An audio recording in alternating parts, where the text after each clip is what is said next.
अस्सलाम वालेकुम। वालेकुम अस्सलाम वरहमतुल्लाह। मौलाना की हाल ठीक हो? अल्लाह दा करम एहसान है। तुसां हुण मैनूं टाइम देना है, मैं आवां, मेरे दोस्त आउण, वो जिहड़ा 600 साल दा 200 साल दा जिहड़ा जिन हाज़र हुंदा है ना, ਉਹਨੂੰ बस हाज़र करना है। नहीं हुण ते टाइम गुजर गया ना, बस मैं तुहानूं इन्नी दरखास्त करनी सी, थोड़ा जिहा संभल के चलो। मेरे शेख मेरी नहीं हजरत तुसी ना अपनी सोच तो अगे निकल गए। मैं ना अपनी जिंदगी च शिरक नहीं फैलान देना। तुसी शिरक अकबर फैला रहे हो। तुहाडियां 3 साल दियां तकरीरां दावा करना ना चीमा साहब, तुहाडियां 3 साल दियां तकरीरां जिहड़ियां ने ना, हाले ते ओहदा हिसाब लैना है।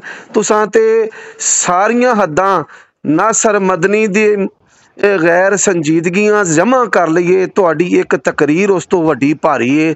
तुसी ते अहले हदीसां ने कुफर शिरक पे फैलांदे हो, बिदात पे फैलांदे हो, मुखबरियां लैंदे हो। वेखो मुखबरियां लैंदे हो, मुखबरियां लैके लोगां नूं की किस पासे टुर पए हो? किहड़े मुखबरियां? किन्ने मुखबरी लई? किदी? तुसी जिहड़ा नाल बंदा रखिया जे चेला, ओहदे विच 200 साल दा जिन मदीनेों आया है। ओह 200 साल होवे 400 जो वेखो जी ओने जो बोलने असीं क्या मैं कदों ये गल कहनी नहीं, वो सारा फ्रॉड है, झूठ है। इमाम अहमद, मेरी गल सुनो, ना करो, छड़ दिओ, हाले भी ना करो। बरेलवियां कोल जब दरबारां ते लोकी जाके कुरान शिफा है, कुरान नाल जोड़ो। ते कुरान ही पढ़ना मैं तुसी नबी पाक, मैं यकीन जानो तुहाडे ते फतवा नहीं लाया, तुसी ते रिसालत ते सुन्नत दा इस्तिगफार करी आउंदे हो। तुहाडी तकरीर दे लफज की ने सुनाना मैं तुहानू? तुसी फरमा रहे हो नबी अलैहिस्सलाम सुबह शाम दी अज़कार करदे सन ते फिर भी जादू हो गया। ये कित्थे आउंदा है? ये नहीं गल, मैं ये लफज बोलिया भी तुसी नबी पाक तो ज्यादा अज़कार ते ना करदे, पैगंबर भी अज़कार करदे हैं।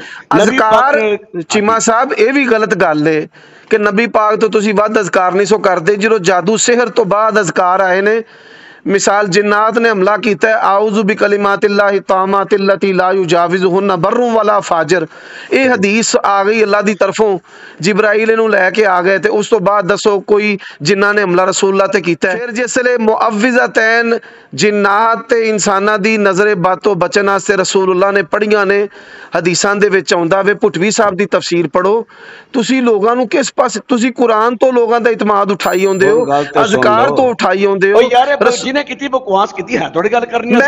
मैं तुहानू तकरीर दे टोटे करना, अज़कार खुद दसना लोगां नूं। यार अल्लाह दी कसम, अल्लाह दी कसम, मैं मर जांदा, मेरा वजूद ही ना हुंदा कि तुसी ये काम करदे। मौलाना पूरी मसलक दे तुसी को दादा नहीं, मैं दादा नहीं, लेकिन मैं अपने जिउंदियां जाऊं। मेरी गल सुनो, जे मेरी गल सुनो, मेरी गल सुनो। मैं दादा नहीं, तुहाडी गल बिल्कुल सही है, लेकिन मैं अहले हदीस चौकीदार हाँ। मैं अपने जिउंदियां जाऊं तुहानू ये काम नहीं करन देना। चौकीदार नहीं, देखो मेरा कोई तुहाडा कारोबारी टकराओ है, देखो मेरा कोई तुहाडा कारोबारी टकराओ है कि तुसी तुहाडा जिहड़ा ना, मैं भी जादू जिन काढ़ना, तुसी भी जादू जिन काढ़दे हो, ते मैं आंदा बई मैं चीमे दा जादू जिन नहीं चलन देना। मैं ते तुहानू वड्डे भाईयां जी नी इज्जत देना, अदब एहतराम करना, तुहानू तरला मारदा रहा अंदर वड़ के, तुहानू फोन करदा रहा सारी मखलूक तो अलग हो के कि चीमा साहब काम छड्ड दिओ, तुहाडी मेहरबानी। क्या मैं फोन दे विच तुहाडा तरला नहीं कीता?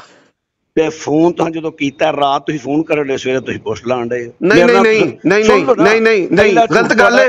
तुहानू एक महीना पहला मैं फोन किया, मेरे को वो तारीख भी महफूज होएगी मेरे मोबाइल दे विच, जिस दिन मैं तुहानू फोन। ओ ते गल्लां ही होर सन, तुसीं होर किसी अंदाज गल कीती सी, ए ते गल ही नहीं सी तुहाडी। चीमा साहब तुसीं हदों वध गए हो। अल्लाह दी मखलूक अगे परेशान है, तुसीं कुरान तो सुन्नत तो लोगां दा इतमाद उठाई आउंदे हो। अपने आप नूं तुसीं नाउज़ बिल्लाह लाशौरी तौर ते रिसालत ते उलूहियत दे दर्जे ते लै गए हो। अस्तगफिरुल्लाह, ला हौला वला कुव्वता इल्ला तुसीं आंदे मैं सारा कुछ कर लेना। वो जिहड़ा बंदा है ना तुहाडा चेला, मैं ओदी जान, देखो मेरी गल सुनो, तुहाडा साडा किधरे टाकरा भी हो सकदा है। असी किसी भी जगह दे उत्ते किसी भी तरीके दे नाल, जिहड़ा तुहाडा चेला है ना, ओनू एक्सपोज करना, साडी मीडिया टीम सारे बंदे तैयार ने। वो जिहड़ा तुहाडा चेला है, जिन्हों तुसीं 200 साल ते 600 साल ते मदीने वाला जिन लोकां नूं कहिंदे हो, ते फिर आंदे हो जिन वापस पा देने ने, लोकी मौलवी रोण डे ने। तुहानूं नहीं पता पे लगदा लोकां दीयां वायसां तुहाडे खिलाफ ही चढ़दियां। जिहड़ा जिन वापस